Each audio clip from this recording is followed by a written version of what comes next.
이에 모든 촌에 두루 다니시며 가르치시더라. 오늘 말씀 제목입니다.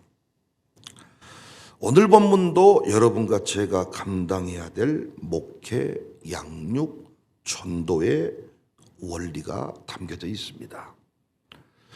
오늘 본문을 보시면 예수님이 거기를 떠나사 1절에 거기를 떠나사, 거기는 가버나움입니다. 갈릴리의 중심 지역이죠. 우리 성지순례 가운데 다 들렀던 곳입니다. 예수님은 이곳을 중심으로 많은 일들을 행하셨어요. 예수님은 이곳에서 회당장 야이로의 딸과 혈루증 앓는 여인도 고치셨습니다. 그리고 고향으로 갔어요. 예수께서 거기를 떠나사 고향으로 가시니, 여기 고향은 나사렛을 말합니다.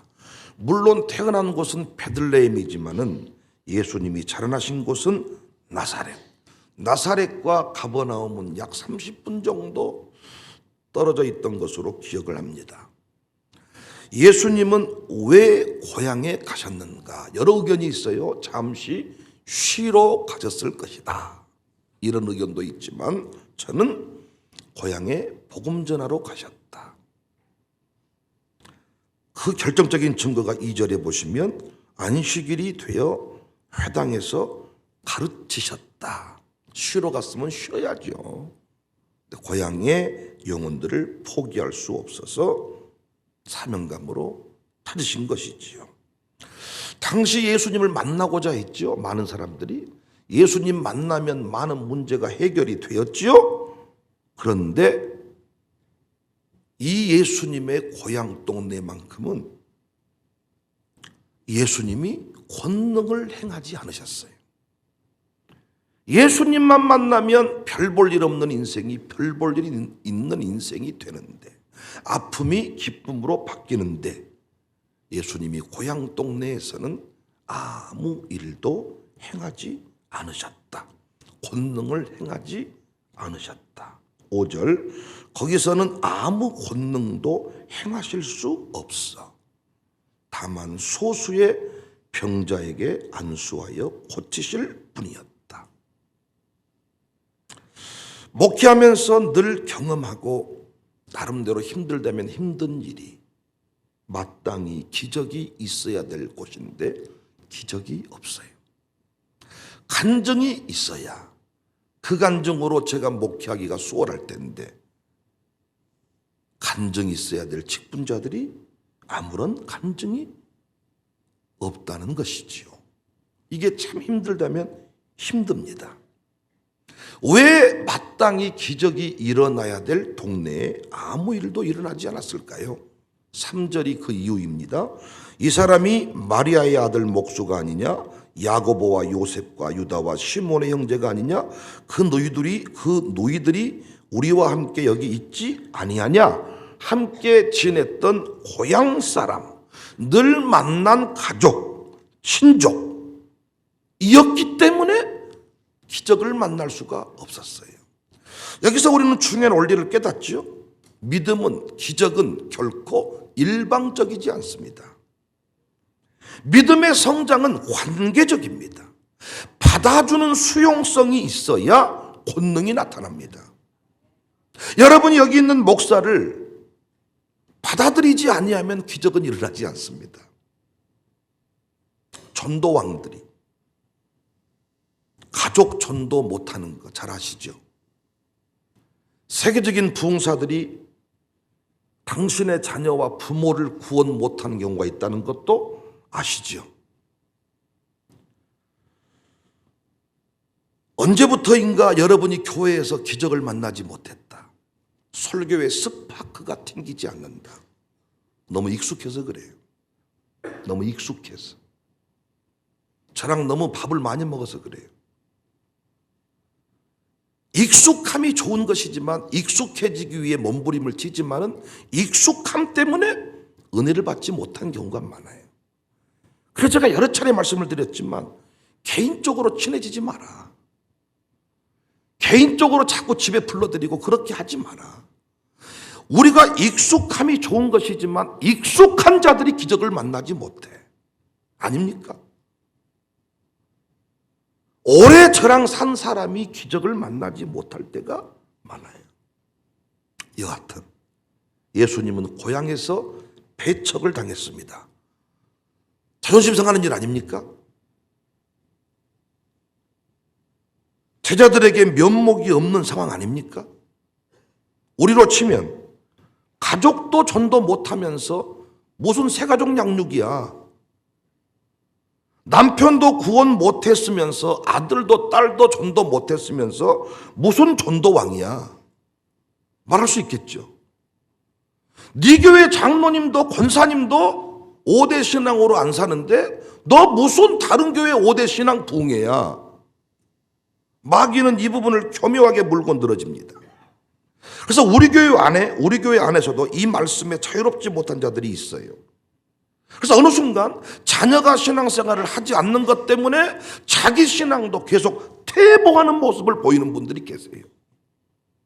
남편 구원하지 못해서, 아내 구원하지 못해서, 부모님 구원하지 못해서, 제가 이렇게 양가 부모님이 신앙생활을 하고 저를 도와주는 위치에 서 있으니까 조금 목회가 그래도 힘을 얻을 수 있겠지만, 만약에 저희 부모님이 술 주정뱅이야, 예수님 믿지 않아, 여러분 앞에 제가 가족 구원 얘기하기가 수월하겠어요?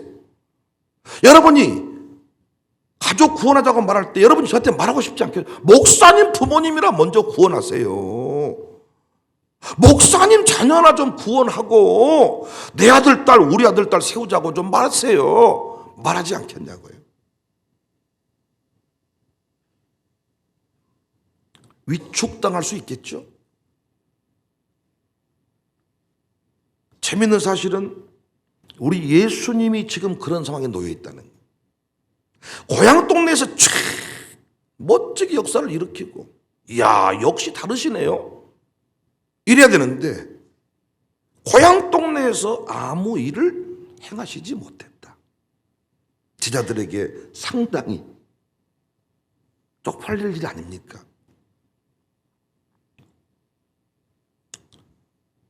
이때 우리가 할 일이 뭔가요? 가족을 구원할 때까지, 우리 교인이 모두 다 5대 신앙으로 설 때까지 저는 붕해를 멈추고 예부 세미나를 멈추고 여러분은 다른 사람 전도를 멈춰야 된가요? 어떻게 생각하십니까? 오늘 본문에 예수님이 어떻게 하셨습니까?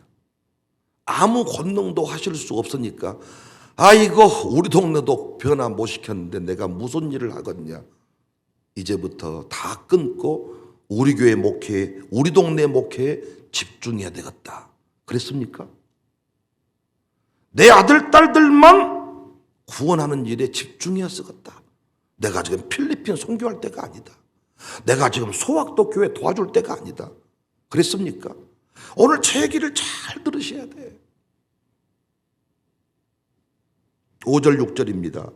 거기서는 아무 권능도 행하실 수 없어 다만 소수의 병자에게 안수하여 고치실 뿐이었고 그들이 믿지 않음을 이상히 여기셨더라.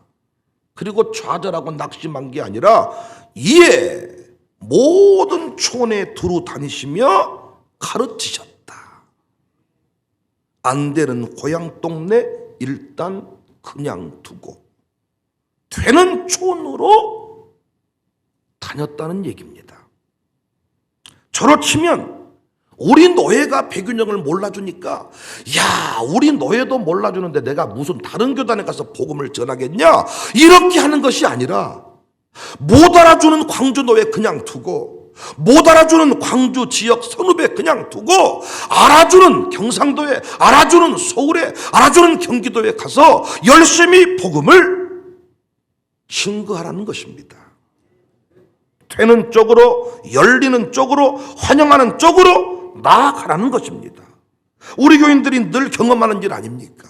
우리 교회에서는 늘 익숙했던 목사님, 우리 교회에서는 별로 사랑이 없던 목사님, 우리 교회에서는 별로 인기 없었던 목사님처럼 느껴지는데 다른 교회에 붕괴할 때 와가지고 목사님 느낌이 달라요. 목사님 여기서 깨달음을 얻었어요. 할 때가 많잖아요. 우리 교회 안에 있을 때는 서로 물건 늘어지고 서로 뭔가 이렇게 상처를 주고받는 사이일 수 있는데 밖에 나가니까 이야! 사도행전 1장 8절. 오직 성령이 너희에게 임하시면 너희가 권능을 받고 예루살렘과 온 유대와 사마리아와 땅끝까지 이르러 내 증인 된다. 이 말의 의미가 뭡니까? 성령의 권능이 임하면 먼저 유다 다 복음 전하고 그 다음에 사마리아로 나가고 그 다음에 땅끝으로 간다. 그래서 유다를 싹 변화시키기 전까지는 절대 사마리아 나가면 안 되는 겁니까? 그 얘기입니까? 아니 대답 좀 해보세요. 사마리아 복음 전한 다음에 땅끝으로 가야 됩니까? 우리로 말하면 우산동 싹 변화시키고 유럽으로 가야 되고 미국으로 가야 됩니까? 먼저 동남아 변화시키고 유럽으로 가는 겁니까? 여러분 아들, 딸 구원하기 전까지는 절대 다른 사람 전도하는 거 하면 안 됩니까? 제가 우리 교인들을 다 새벽 예배 드리게 하기 전까지는 다른 교회 가서 새벽 예배 드리라고 말하면 안 됩니까? 우리가 이 말씀을 잘못 이해한 거죠. 마귀의 속삭임 넘어간 거죠. 성령의 권능 받아서 성령의 인도함 받아서 어디든지 유대이든지 사마리아든지 땅끝이든지 북한이든지 일본이든지 블라디보스톡이든지 경기도든지 부산이든지 대구든지 어디든지 성령이 인도하신 대로 가서 예수님이 행복의 이유입니다. 세대 통합 목회가 살 길입니다. 5대 신앙이 부흥의 이유입니다. 라고 전하라는 이야기입니다. 우리 교회를 통하여 우리를 통하여 유다 사마리아 땅끝까지 복음이 전해질 것을 믿으시기를 바랍니다. 다 유다 전하고 사마리아 전하고 이 단계가 아니라 아들, 딸 먼저 구원시키고 그 다음에 친족 구원하고 그 다음에 우산동 사람 구원해라. 가장 이상적인 모습이겠지만 그렇게 되지 않는다고요.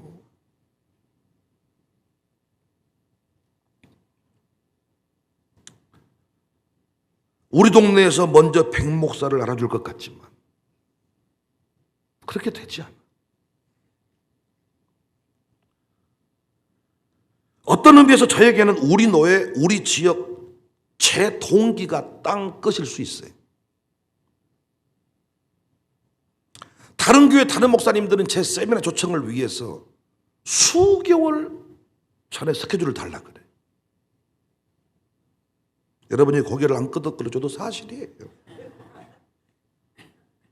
어떤 노예는 타 노예인데 일정을 7번인가 조율하다가 날짜가 없으니까 행사를 2개월 뒤로인가 미뤄가지고 이 날짜 되겠냐고. 그때도 날짜가 있었는데 이 다른 행사가 있었는데 제가 그 목사님 너무 질려가지고 가겠습니다. 근데 제 동기들은 밥만 먹으러 와요. 세미나는 안 와요. 와도 광주에 일 보러 왔어요. 기독병원에 지 교인 신방하러 왔어요. 지나가다가 여기 들러서 차 마시고 가요. 제 교통비 받아가요. 제 동기도 나를 알아주지 않는데 내가 타노에 가서 복음 전하는 게 맞는가? 이것이 사탄의 괴략이다고요. 우리 노예 목사님들 노예 때만 만나요. 노예 때만. 제 주변의 선배 목사님들 축사할 일 있을 때만 만나요. 축사 전용, 노회 전용. 제 세미나에 오지를 않습니다. 온 적이 없습니다. 샬롬 마룻바닥 기도에 오지를 않습니다. 샬롬 마룻바닥 기도에 지역 목회자들이 누가 오던가요? 다 지역에서 와. 저의 입장에서 우리 노예가 우리 지역인 내 동기가 나를 잘 아는 선배가 땅끝일 수 있다고. 여러분에게는 여러분의 가족, 여러분의 자녀, 여러분의 남편이 땅끝입니다. 마귀는 그 부분을 알고 있기에 여러분을 그것으로 묶으려고 합니다. 우리 교회 1000명의 전도사님 오늘 또 새벽에 오셨는데 우리 교회에 와서 가장 먼저 도전이 되고 화가 난 게 내 아들, 딸이 내 수준만큼 믿음으로 서 있지 않는 것. 청사교에서 말씀을 듣는데 부끄러워서 살 수가 없다는 것. 그래서 아들, 딸들에게 며느리에게 막 소리도 지르고 내가 부끄러워서 전도사 못하겠다. 교회 나오긴 나오는데 여전히 양의 차지를 않아. 그러면 우리 교회 말씀을 듣고 보니까 야, 다음 세대 살려내고 가족 구원하는데 돌아보니까 나는 아무것도 안 됐어. 야, 내가 전도할 때가 아니구나. 우리 며느리나 우리 아들에 전도해야 되겠구나. 이렇게 하잖아요. 그러면 1000명이라는 사람은 끝나버리는 겁니다. 예수님이 말씀한 대로 모든 촌으로 들어나가 복음을 증거했다. 그래서 우리 천도전사님께서 전도 한 번도 안 맞아요. 모든 촌으로 두루 다니시며 복음을 전하고 가르쳤다. 마귀는 주눅들게 만듭니다. 마귀는 좌절하게 만듭니다. 제가 동남아 지역 선교지에 가보니까요, 개척교회인데 선교지에 필리핀에 예배당을 몇 개씩 건축했어요. 처음에는 제가 이해를 못했습니다. 그런데 말씀의 원리를 깨달은 뒤부터 탁월하다 생각했습니다. 유다 다음에 땅끝이 아닙니다. 우리 교회도 개척교회인데 무슨 선교인가 하는 그 교회 목사님이 있잖아요. 결국 무너져요. 그런데 우리 교회에서 우리 동네에서 안 됐는데 목사님 부부가 필리핀 가서 사탕 들고 가서 돈 가지고 가서 나눠주니까 사람들이 몰려들기 시작해. 거기서 뭐 역사가 일어나. 여기서 목사님이 영역이 붙어. 목사로서 존재 이유를 깨달아. 그 힘 가지고 와서 개척교회를 유지하든지 아니면 교회를 부흥시키든지. 이번 전반기 초청주일과 전도 부흥회는 내가 살아날 절호의 기회입니다. 아멘 안 할 줄 알았습니다. 전도해야 될 직분자들이 초청주일을 가장 부담스러워하니까. 어떤 의미에서 앞자리에 앉아있는 30% 그룹이 가장 전도주의를 부담스러워하니까. 어느덧 교회에 익숙한 자가 돼버렸고 믿지 않는 자를 만날 이유가 전혀 없으니까 데려올 사람이 없는 거예요. 이번에는 제가 벌금 내란 말 안 했습니다. 안 할 사람한테 벌금 내는 것보다 데려오는 사람한테 상금 주는 게 빨라. 합당한 자를 찾아내라. 깨달은 거죠. 안 하겠다는 사람한테, 무례한 사람한테 100만 원 헌금 내라. 하나님 받지도 않아. 난 여러분과 제가 이번에도 주눅 들리시면 안 돼. 많은 사람이 목사님 우리 교회 와서 보니까 목사님이 말한 대로 장로님이, 권사님이, 그 가족이 안 살던데요, 이렇게 말했다고 쳐봐요. 내가 주눅이 들립니다. 멈춰야 될까요? 아닙니다. 더욱 강력하게 힘을 내서 복음을 증거해야 돼요. 더욱 강력하게 그 원리를 깨달아야 돼. 외쳐야 돼요. 그때 내가 살아나고 결국은 주변이 살아나고 주변이 살아날 때 더불어서 우리 교회도 살아나게 되는 것입니다. 난 이번에 여러분이 살아날 기회임을 믿으시고, 나도 내 가족도 남편도 구원 못했네 이런 소리 하지 마시고, 내 남편이, 내 아내가, 내 가족이 땅끝일 수 있으니 열리는 쪽으로, 되는 쪽으로 나아가서 여러분 구원의 역사, 회복의 역사, 성령의 권능의 역사를 체험하시기를 주님의 이름으로 축복합니다. 제가 외부 부흥회 갔다 오면 제가 죽어서 옵니까? 제가 외부 부흥회 갔다 오면 제가 실족해서 옵니까? 아닙니다. 우리 교회에서 환영받지 못했던 것 외부 교회에서 환영받기도 하고 복음의 능력을 체험하고 오니까 불받고 옵니다. 불받고. 여러분이 누군가에게 복음을 전해서 그 인생이 바뀌는 경험을 할 때 불이 임하는데, 내 아들도 전도 못하는데, 내 친족도 전도 못하는데 내가 누구를 전도하겠느냐? 우리 교회가 개척교회인데 무슨 선교냐? 그 목사님은 조만간에 무너진다고요. 그런데 개척교회인데 사탕봉지 늘고 풍선 늘고 헌옷 들고 필리핀에 가 선도했더니 살아나 영혼들이 돌아와. 거기서 영적이 생긴다니까요. 그 힘 가지고 와서 끝까지 개척교회를 하든지 교회를 부흥시키든지 한다니까요. 마귀의 결박에 묶이지 않기를 바랍니다. 여러분이 무능해서가 아니에요. 하나님의 섭리가 있어요. 우리 동네 먼저부터, 우리 노예부터 백윤영을 다 환영해주고, 그리고 타노예로 가면 얼마나 아름답겠어요? 근데 그렇지 않는다니까요. 오히려 서울에 있는 분이 광주로 전화해 준다니까요. 네 노예에 이런 목사 있지. 이야, 위대하던데? 우리 노예에서는 이를테면 세미나 요청을 하는, 다른 노예에서는 3개월, 4개월, 6개월 뒤에 일정을 요청한다니까요. 하나님의 섭리가 있어요. 하나님의 계획이 있어요. 그래서 외부에서 환영되는 쪽으로 모든 촌으로 두루 나가서 복음을 전하면 신문 별점도 백균형, 어디 백균형. 결국은 땅끝이 광주일 수 있겠죠. 마룻바닥 기도에도 마찬가지 아닙니까? 여러분이 필요로 하는 곳에 나아가서 쓰임 받으십시오. 내가 주의 일을 할 때 주님이 내 아들 딸을 책임진다는 말이 있습니다. 안 되는 자녀 붙잡고 씨름하다가 실족해버리지 말고 되는 쪽으로 나가세요. 내 가족은 내 형편을 다 알아서 의료기 안 나올 수 있어도 나를 다 모르는 이방인은 나올 수 있잖아요. 집에서 담배 피는 내 모습을 보는 딸, 나를 인정하지 않아도 향수 뿌리고 나가서 복음을 전하니 돌아오는 인간들이 있잖아요. 그 일 하시자고요. 놀라운 것은 담배 피는 인간이 누군가를 전도에 데려다 놓으니까 최소한 그 인간 앞에서는 담배를 안 피더라고요.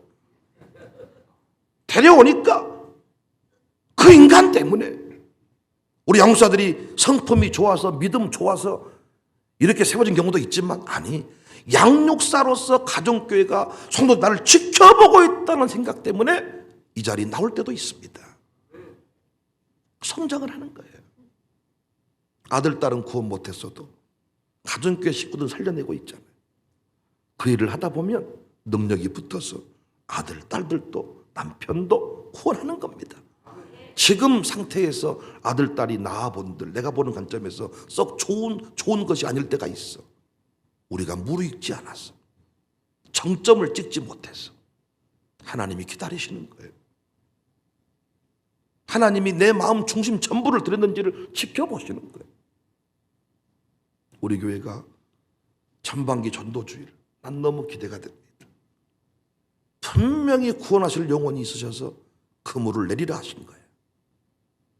저는 그 고기 잡는 그런 모습을 찍는 유튜브 영상들이 있더라. 보면요, 와, 장난이 아니더라. 그 고기 한 마리 잡기 위해서 수천 개, 수만 개 낚싯바늘에 미끼를 끼우고 배가 거의 반쯤 물에 잠겨버려서 이런 상황에서도 요동치지 않고 그물 내리고 그물 건지고, 근데 선장이 딱 어군 탐지기를 보고 있다가 전부 다 투망 삐삐삐삐 투망 건질 고기를 딱 확인한 뒤에 그물을 내려라. 그런데 그것이 잘 안 되면 모든 배 안의 분위기가 살벌해져. 다시 또 투망. 이때 올라온다. 이번에도 분명히 구원할 영혼이 있었어. 투망! 아멘 하신 분이 꼭 데려올 겁니다. 맨 누구를 데려와 했을까, 어찌했을까 걱정돼 죽겠네. 야, 어떤 대여가 걸려올까. 지금 우리 교회 분위기가 뭔가 이렇게 막 처음에는 막 이 잡어들이 올라오더라고요. 거기도 보니 뭐 이야 다랑어가 올라오고 입질이 막 우리 교회 지금 엄청나잖아요. 대여가 몰려올 줄로 믿습니다. 여러분이 복음을 전했던 전도지를 건넸던 그 사람이 김익두야, 이것만 믿으시기를 바래요. 감동대로 선포하십시오. 안전명의한테 일어난다고 말하세요. 눈을 뜬다고 말하세요. 행복해진다고 말하세요. 당신 부부가 멋지게 변화될 거라고 말하세요. 요즘에 하수고 생활하수를 34곳 하수 처리장을 34곳인가를 전부 다 물을 뽑아서 검사해 봤더니 34곳 모든 물에서 다 마약 성분이 나옵니다. 하수 처리장. 이것이 우리나라인가 심각해. 지금 생활하수 처리장에서 34곳을 전체를 다 추출해 가지고 물을 뽑아 검사해 봤더니 전부 다 마약 성분이 나오는, 이제 마약이 일상이 되어버렸다는 거예요. 집에 퇴근해서 소주 마시는 정도가 아니라 퇴근해서 이제 마약을 하는 집에서 마약을 하려면 클럽 좀 가야 되는데 이제는 생활 화수에서 마약 성분이 나와. 중독자가 넘쳐나는 이때 청사교회에 나오면 당신 중독에서 벗어날 수 있습니다. 외칠 때 반드시 그 역사가 일어나게 될 것을 믿으시기를 바랍니다. 모든 촌으로 두루 다니시며 가르치시더라. 이해가 중요해. 반대하니까, 내 아들 딸이 믿지 않으니까, 남편이 믿지 않으니까, 가족 구원 못했으니까 모든 촌으로 두루 나가서 전도제를 뿌리고 가르치시더라. 우리 교회 역사이기를 주님의 이름으로 축복합니다.